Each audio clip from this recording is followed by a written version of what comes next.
Maswerteng hapon po mga ka-STL. Narito na po ang resulta ng STL Pangasinan para sa araw na to, second draw. May 14, 2025, araw ng Miyerkules. Naway ang mga natayan nyo po mga numero kanina ay manalo nawa ngayong hapong ito, 5 PM. Kaya kunin nyo na po ang inyong mga tickets. Narito na po ang resulta.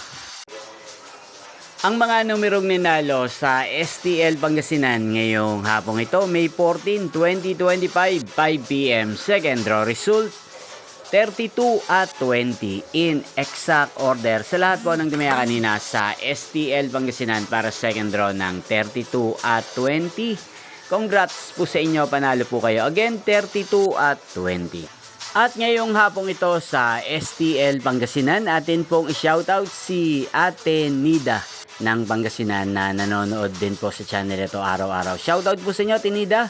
Sana po iswertehin din ang mga numerong tinatayaan nyo sa STL Pangasinan. Ganyan din shoutout po natin si Kuya Obet ng Pangasinan. Shoutout po sa inyo. Sana po manalo na ang mga numerong tinatayaan nyo sa STL Pangasinan. At sa lahat po ng mga taga Pangasinan dyan, shoutout po sa inyo.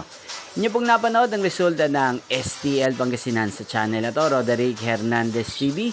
Maraming salamat po sa patuloy niyo pong panonood at pag-support sa aking channel. Magkita-kita pong muli tayo mamayang 8:45 PM.